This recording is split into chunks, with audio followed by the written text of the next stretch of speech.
Hello, Beach Boy fans. Welcome to the In My Beach Boys Room podcast. I am sitting here with Matthew Hartz. My name is Adam Schreiner, and if you've been listening to us for a while, you know that I am the casual Beach Boys fan, and Matthew Hartz is the Beach Boys enthusiast, and the more knowledgeable one here with when it comes to the Beach Boys, that being an understatement, probably the understatement of the century. But we are talking about the end of the 60s today, correct? Yes. Yes. So we'll get to that here in a second. If you want to follow us on Twitter, it's Matthew_Hartz. If you want to hop on the old Instagram, it's Matthew Hartz Music. And then, of course, we have our YouTube channel, which is this Matthew Hartz Music, and he has some Beach Boy covers that you should definitely check out if you have not, because they are super cool. And also, I just got that Facebook page going again. Just the personal. There's a personal Matthew Hartz backup on Facebook that people could, for right now. That's right. They can follow us there too. Yeah, so it's his personal page, but he's going to be throwing pretty much a lot of podcast stuff up there. Yep, and that's just Matthew Hartz on there too. Yeah, just Matthew Hartz. Yeah, find him. Become his Facebook friend. We would love to see that. So that's pretty much it. We don't have a whole lot of stuff. I guess we got some Beach Boys news, right? That box set, you said that date got changed? Yeah. It was supposed to be July 23rd that the Feel Flows box set was going to come out. Now it's July 30th. But there's been a lot of news the last couple weeks about they've actually got videos out on the internet kind of unboxing it and showing what the different versions are. It's just going to be amazing. And Feel Flows, that's the name of the box set? That's the name of the box set, which is the name of a Carl tune from Surf's Up. The box set is going to be about 1970s Sunflower and 1971's Surf's Up albums. Oh, okay. And so it's going to be all the sessions and, a cappella tracks, just backing tracks. It's going to be the buffet for those two records. And we're actually going to talk about that a little bit today because in 69 they were working on Sunflower. Oh, okay. So, awesome. Well, that's probably pretty exciting. And I have to say, Mr. Adam, you keep on trying to pawn yourself off as this guy that doesn't know anything. Every week we go on with this, and you'll come in and we start working, and you'll kind of amaze me by some of the stuff that you've already picked up. Well, doing this episode 11 now, I'd hope so. But still, I guess in comparison, I'm just a little molehill over here near the mountain of Beach Boys knowledge. So, well, let's get into it. Let's talk about the end of the 60s and what's going on. So take it away, my friend. Well, in June of 68, Friends was released. It was the worst sales performance of any Beach Boy album to date. Mm-hmm. Wonderful album, one of my favorites. I was about to say, I remember talking about that. It went to 126 on the U.S. Billboard chart. You have to really put it in context with the music that was going on, though, in 1968, where acid rock was coming in, Jimi Hendrix, Janis Joplin. It was the, certainly the other side of the coin, and the Beach Boys getting into this gentle meditation music, right, with Friends. So it just was out of sync. It didn't fit with the times, or at that time. Well, here's the deal. This trend started with Smiley Smile. We talked about them losing popularity after Good Vibrations because of the Smile thing all falling apart and them just losing momentum and things supposed to come out and not coming out. So the public was kind of, waiting, and in the time that they were waiting, the popularity was waning. And by the time they got to releasing Smiley Smile, it went 41 is all. But in the UK, it went number 9. Okay. Wild Honey did a little bit better. It went 24 in the US and I think 7 in the UK. So doing better overseas then. Right. Well, especially in England, which is ironic, right? The Beatles are from England. The Beach Boys do. When they were really unpopular in America, which was during this late 60s time, England carried them. Oh, they're just hugely popular still over there. Is this their most unpopular time? I would say so. You'd say so? With the general public, yes. And so that trend started, and Friends was 126. In the UK, it was 13. Okay, so a lot better than 126. But just a big disappointment in that, respect. But the trend had been started with Smiley Smile, so fans need to realize, after Good Vibrations, they kind of started a heavy slide in popularity, and it got really bad during this time we're fixing to talk about. So I don't know if it was the lack of success for Friends, but Mike had gone surfing with an old buddy named Bill Jackson. He tells the story a few times in documentaries, but they went surfing and had a good time, and it made Mike really nostalgic. And so he came back to Brian. This is in May, I guess. And he said, man, we had this great time surfing. He said, made me think we ought to write one in the old style. We ought to write one and kind of, just see how that works. And so they start in on Do It Again. Okay. And it is a classic. It is in the old style, but Brian wasn't going to let it go without a few incredible touches. It starts with this incredible drum sound. And I'm going to take this opportunity right now to mention the incredible engineer they started working with at this time. His name was Stephen Desper, and he started working at the house, at Brian's house, during the Friends period, I think. But he came up, he gets credit for coming up with this revolutionary drum sound that opens Do It Again. Go listen to it, guys. You got that, and then it's the first section of it is a 1-4-5 progression, just kind of like Surfin' Safari and those other tunes, done with power chords on the guitars, but a little bit different sound to the guitars, and then some polychord things going on with that. So it's simple yet a little bit sneaky hard too, right? And then in the middle section, I was just listening to him do this the other day on the internet. There, I think just last year during COVID, they got Brian to play a couple of tunes. Rolling Stone did a series, and he did Love and Mercy from his later years, and then he did Do It Again. And I'm watching him play the piano and watching his chord voicings, and then realizing, whoa, that pretty bridge in there. It goes, with a girl, the lonely sea looks good in moonlight.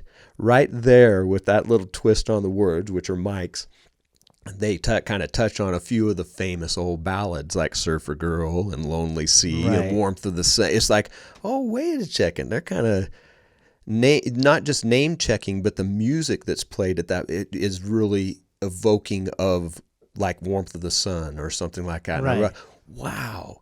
Did a masterful job of writing a tune in the old style and making people remember their old stuff, and then calling it Do It Again. Yeah. Absolutely. And so it was released in July, went to 20 in the United States, but there you go. In Great Britain, number one. Number one.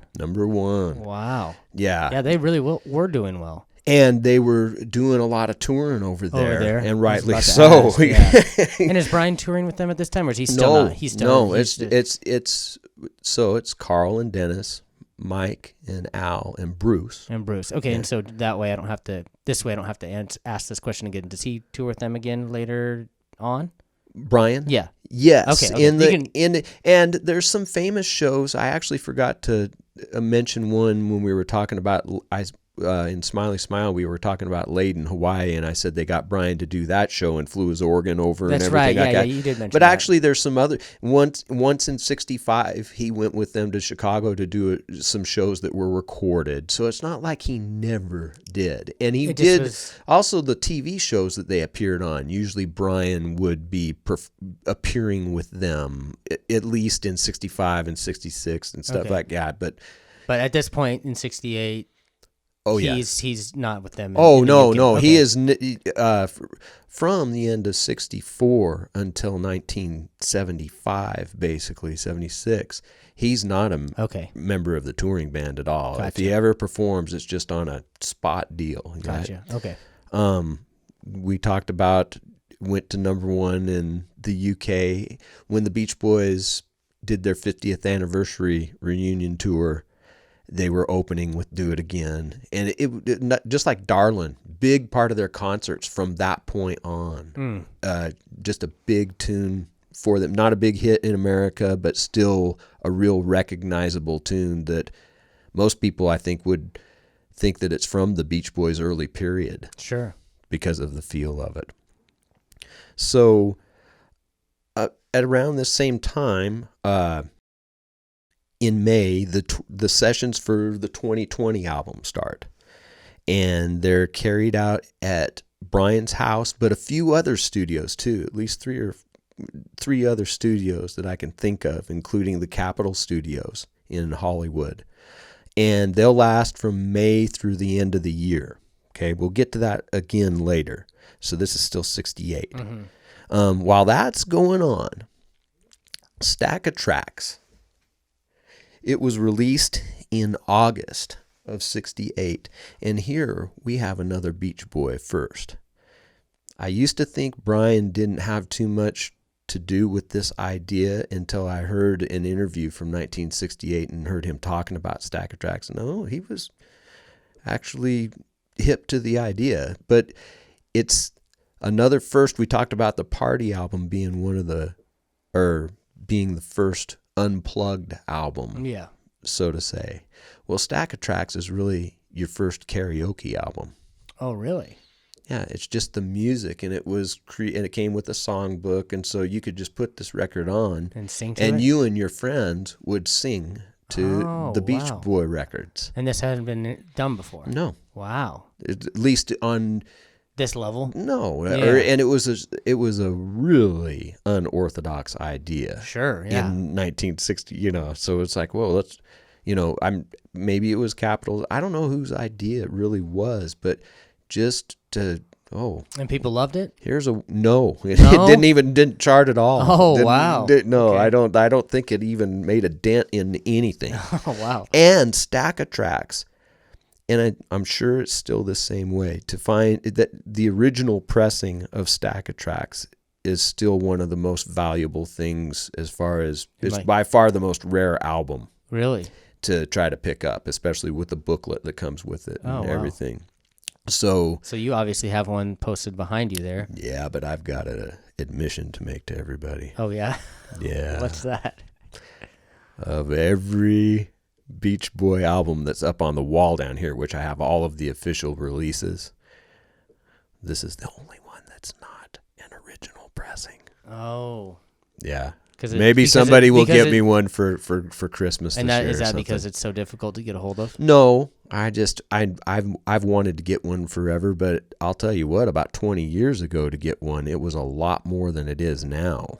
Oh, really? Yeah. I remember looking on eBay or one of those sites in the infancy of the internet and going, I don't think I'll be getting one of those anytime. It's a little expensive. Don't know if I need it.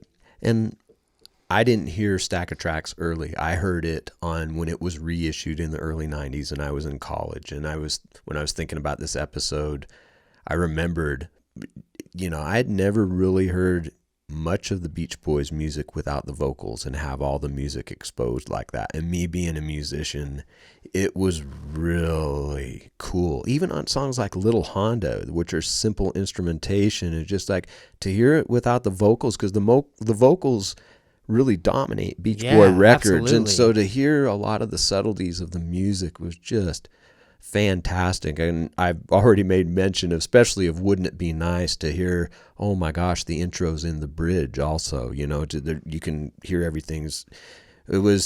I would fall asleep every night with headphones on, and I'd wake up in the morning with the headphones still on, but listening to Stack of Tracks when I got it when I was in college, just every night go to sleep listening. I just loved listening to just the music. Just the music, sure. Because in the music, Brian's ideas are all in his music arrangements, and they reflect the vocal arrangements too. And so it's just like listening to it in different context. It's all the brilliance is there in his wonderful arrangements and productions. Absolutely.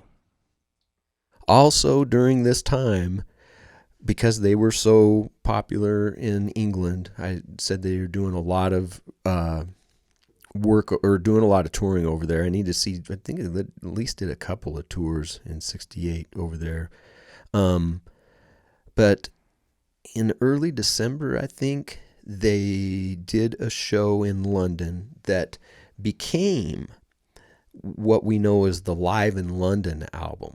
It originally was titled Live in London, and this was the original cover. I've got a CD reissue of it that EMI put out in London in 1970. Well, EMI, which is the sister company of Capitol, this is one of those things that was done without them. It was. I think the recording is taken mainly from a radio broadcast. Okay. And so because somehow they own the rights to it and put it out. I need to look more at the details of this whole situation. But to make a long story short, they did a concert in late 68 that became first Live in London.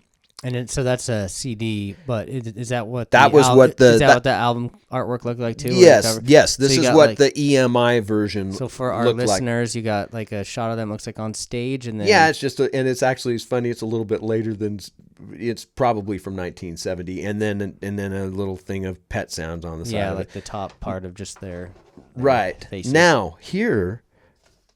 This is the version I keep talking about. This is I think it's a Dutch pressing. And I had no idea what I was getting when I found this at a Kmart. At a Kmart in Pocatello, Idaho, is where I found this, just out of the blue. It's got the sticker on it that says import album from Gem Records, GEM. It says Capitol on it, so. And that's. But anyway, that's Live in London, and this is where I first heard a lot of the Pet Sounds tracks, the Wake the World from Friends. But this is my copy, and I love this cover of it. I'll bet you very few people have seen this version of it. Yeah, hop on YouTube to check it out. I'm not even going to try to describe that. Yeah, now what I'm holding here, it's so funny. When it finally came out in the U.S., when Capitol finally was able to put it out, it was 1976. Oh. They title it The Beach Boys 69. Well, it's from a concert in 1968. First of all. I always loved this, but when it showed up in record stores, along with 15 Big Ones when I was a kid, it was another one of those really confusing things. And this whole postcard, Brian, wish you were here, Alan. It's all sort of a thing, oh, Brian's not with us. At the time when this came out in America, there was this whole Brian is back thing, and this was a way to remind people, oh, remember, Brian hasn't been part of the landscape for a long time. Right. When they were playing in 69, they were writing postcards to him back at home. Gotcha. Right, and so anyway, these are all different versions or different covers and releases of that concert. It's a great concert. To me, it really does a good job of encapsulating their sound for that period, which they were traveling with a horn section, plus them and Ed Carter on the bass, Daryl Dragon, who was the captain of Captain and Tennille. Are you familiar with them at all? I am not. Love Will Keep Us Together. Oh yeah, okay. That song? Yeah, I know that one. Okay. Well, anyway, he went on to bigger things, or not bigger things. He was with the Beach Boys for a few years, but he was part of that band on the concert album, I think. So it's the Beach Boys plus a few augmenting musicians plus the little horn section, and it definitely this is what the Beach Boys sounded like in the late 60s live. And so that brings us to actually 1969. Okay. Special year for me. I was brought into the world in 1969, and so I think about my whole story as I was born right in the middle of their least popular period. Oh, that's interesting. And came to be a fan at 3 years old. Hearing the record. It's just weird. The whole story is strange and all that. But back to the Beach Boys.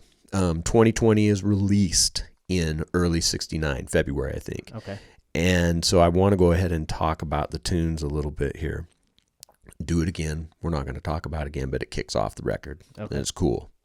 I like the 2020 album, but to me, it doesn't have the cohesion that those 3 prior albums of Smiley Smile, Wild Honey, and Friends, and that's why I don't return to it as much. But it's got some great stuff on it.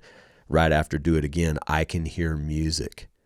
It's a cover of a Ronettes tune, and this is really important because this is officially, quote, Carl's first production, like where he's really gotten the control of this record, and it gets released as a single. And also, this 2020 album is really where most people feel like Carl started taking control of that, really kind of the whole albums, not just a tune like this one. But I Can Hear Music is beautiful, and he does a really great job on producing the record.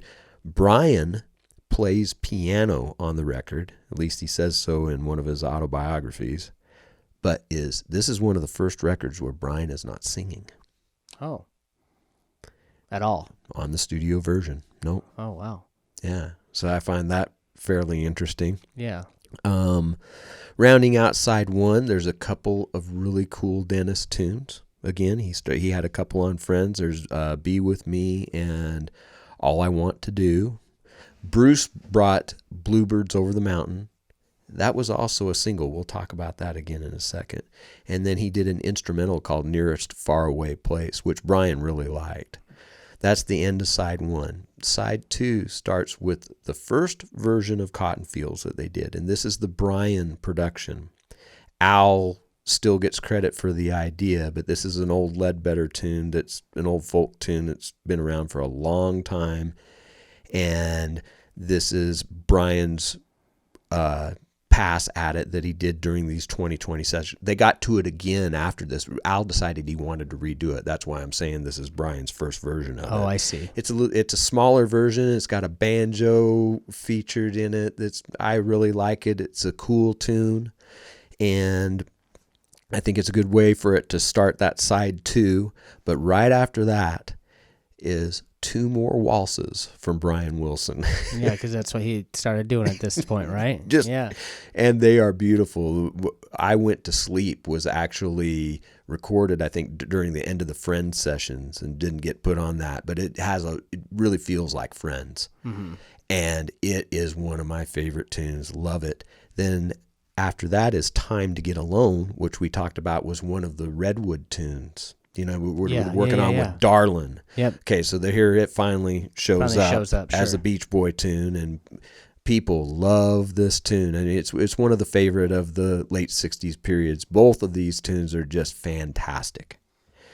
Okay, after that, about midway through side 2, we need to talk about this right now. I didn't talk enough about it probably the last episode or enough in the first part of this because it's whether we like it or not, it's significant. It happened. Here comes Never Learn Not to Love.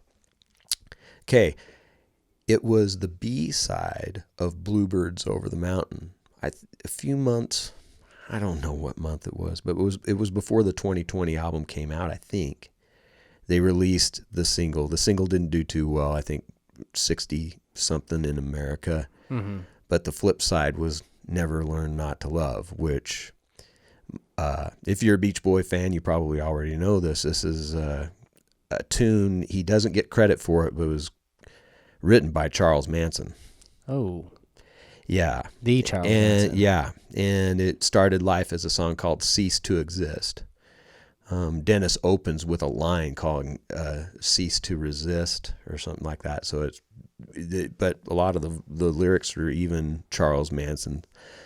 He didn't want credit. Dennis gave him money and things and cars and all kinds of stuff. I always find that curious that Manson didn't want credit. It's credited solely to Dennis. And you don't know why? Well, when Dennis was asked about that, he just said he didn't want that. He didn't want label credit. He just money and stuff. Didn't need the but fame. That's weird to me because he was chasing fame. Yeah, no kidding. With his so other then he didn't. actions, So and there's a lot more to this story than than that I think probably anybody really knows. Yeah, but for sure. The fact that Dennis got involved with him at all is a really good example of the duality of life for me. And the fact that the Beach Boys were getting involved with the meditation and going in some positive directions with that, Do you know how they met? Yeah. Oh, okay. Yeah. Sorry. And Jumping ahead. No, it's all interesting, but at the same time, Dennis picked up a couple of girls hitchhiking on his way home from the studio at Brian's one day and took them home and visited with them. And they said that they had a friend named Charlie and he ought to meet him. And I guess it might have been that Dennis either went back to Brian's studio that day or maybe it was the next day, but he came back and there was a bus there at his house and he lived out at it was a place out on Sunset Boulevard. People call it the Will Rogers Estate. I'm not sure. I think it was a big property. It's still there. Sure. I've visited it. Oh, really? Yeah. But anyway, when Dennis came back, Manson and a lot of his followers were there at his house, and Manson famously when Dennis got out and Charlie came out of the house, Charlie got down and kissed his feet. Was the first gesture. What a weirdo.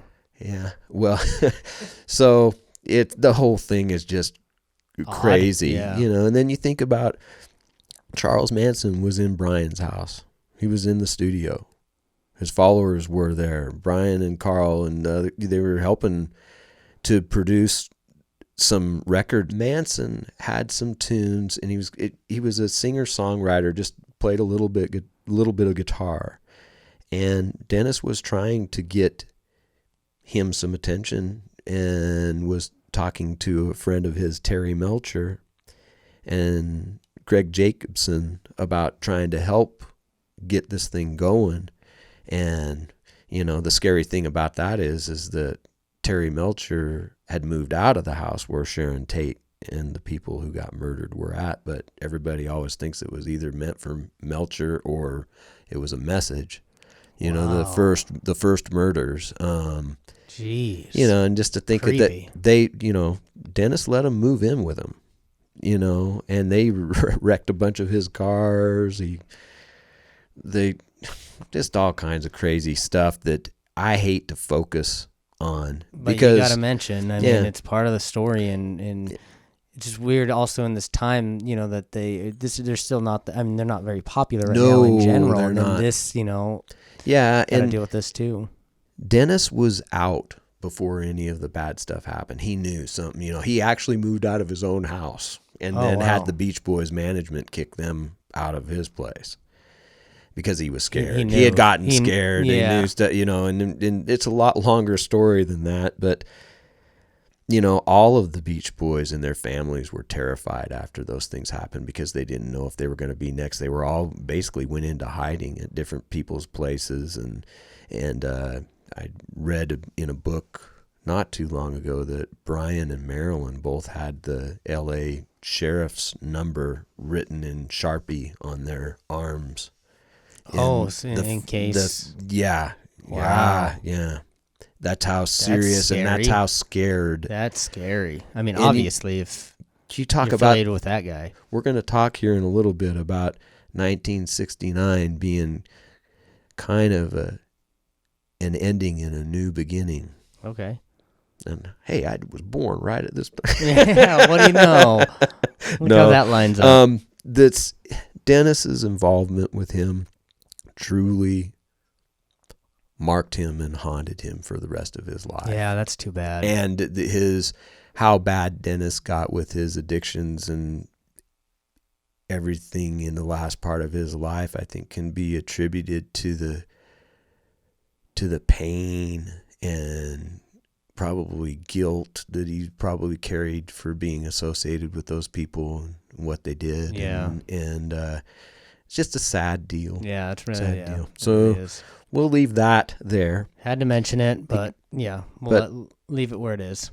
Side 2 closes with 2 tunes, and they are legit smile tunes. This is really? the first blatant dropping of Smile material.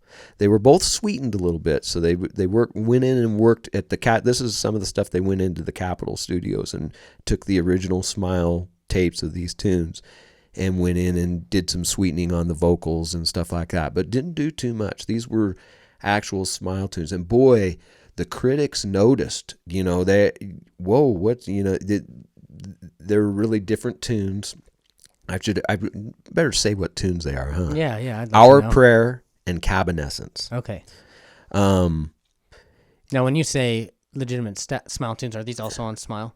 well, these are the actual Smile recordings that they didn't use when Smile was left unreleased. Gotcha. They went back into the vaults, said, hey, let's go get a couple of Smile nuggets.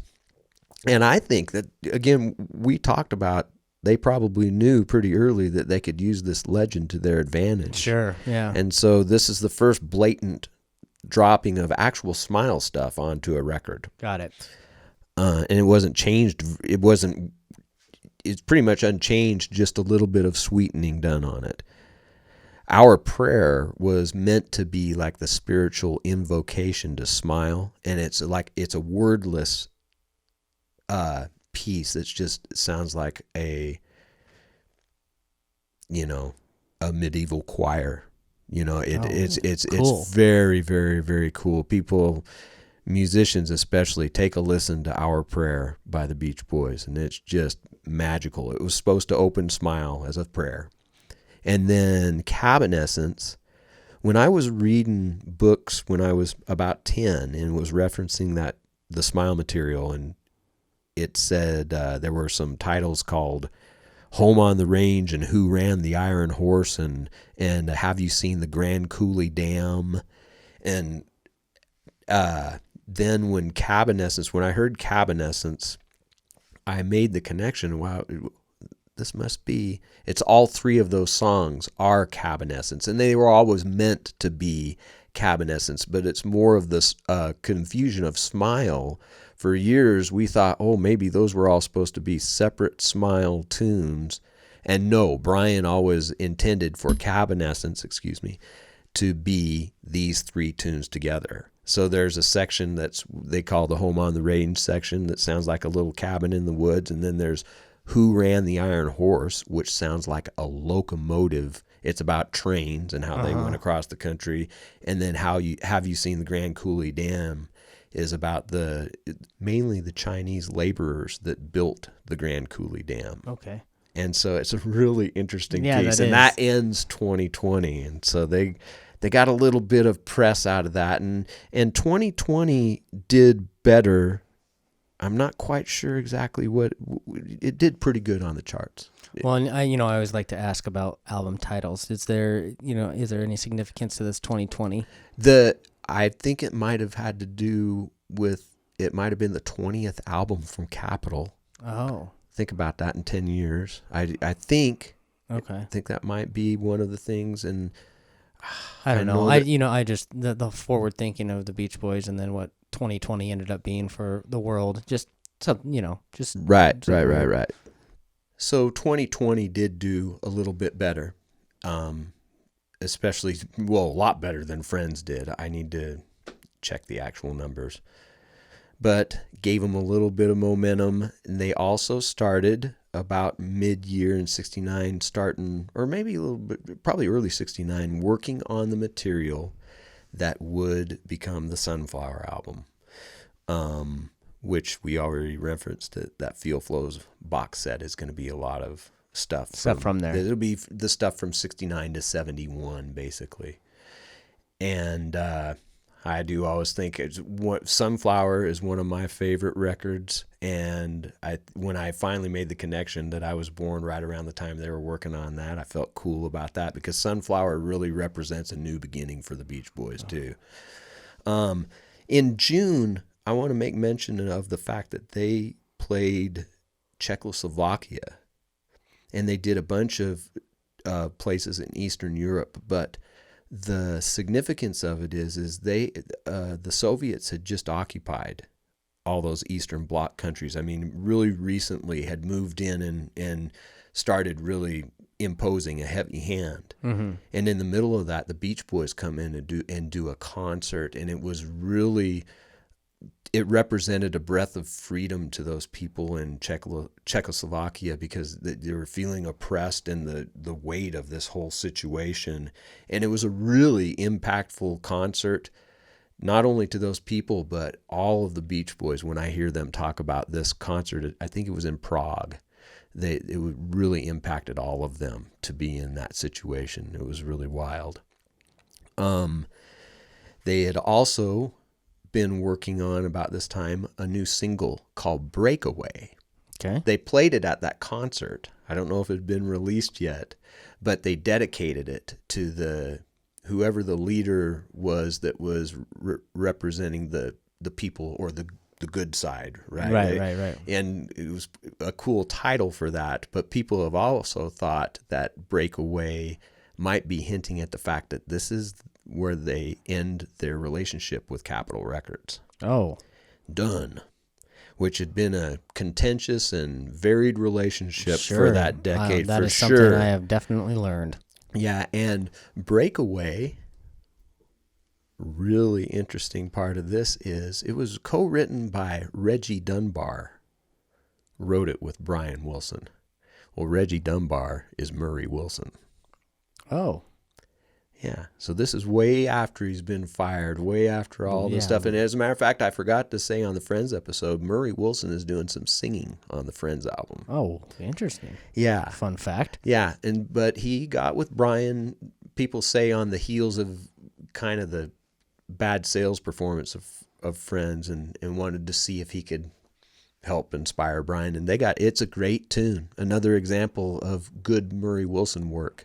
Yeah. Not sure of how much he had going on Sure. with it, but the guys willingly had him be a part of it. Right. And Carl, I've heard interviews at the time of being excited that his dad was involved. Right. So another thing in the story where people think, oh, they must have hated him all the time.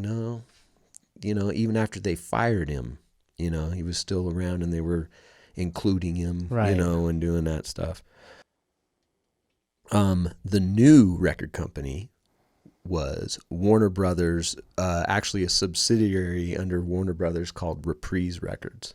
I think Frank Sinatra had something to do with. But Mo Austin, the head of that company, was a big Beach Boy fan, and Van Dyke Parks was working for them too, and he had Mo Austin's ear, and he said, these guys are an institution.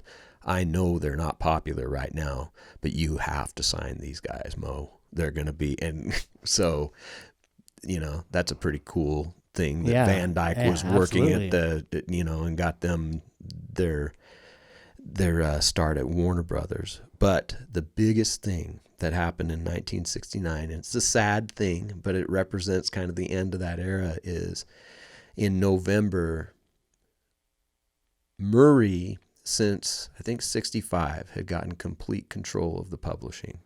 Publishing was called Sea of Tunes. Murray and Brian were supposed to own it together, but because of probably the firings and everything, it had been given all to him. And it was all the tunes up through that, everything, all the hits, all of the... Like the rights to them, or what? The rights to them. Mm-hmm.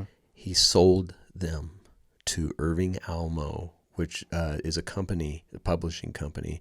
It's an arm of, I think, A&M Records. Sold it for $700,000.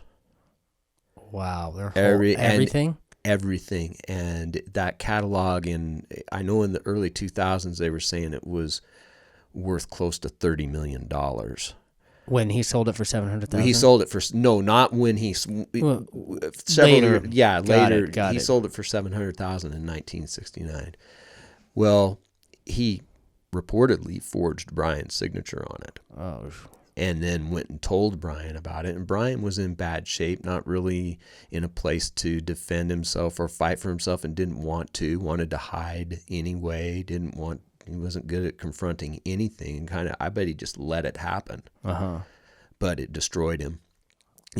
Murray said, I'm going to do it because you guys are done. You guys aren't popular anymore, and these tunes have probably done as well as they'll ever do. So it was that, but it was also your own father saying, you've done, these aren't going to amount to any more than what they've already done. And wasn't he wrong? Right. Yeah. No, I mean, how wrong Yeah. could you be? I mean, that is definitely missing When missing the boat on that one. When we get to it, Brian in the mid-90s got some of that money back. Oh, really? Yeah, and we'll Good, talk good. about that. But that was, Marilyn said that when that happened, she said the depression really set in. She said, we're talking going to bed, That's what she said about Yeah, Brian, after this happened. Yeah, just really withdrew completely, That was kind of the final straw for him. Well, Yeah. I think there had been a few final straws. He had his first hospitalization in 1968.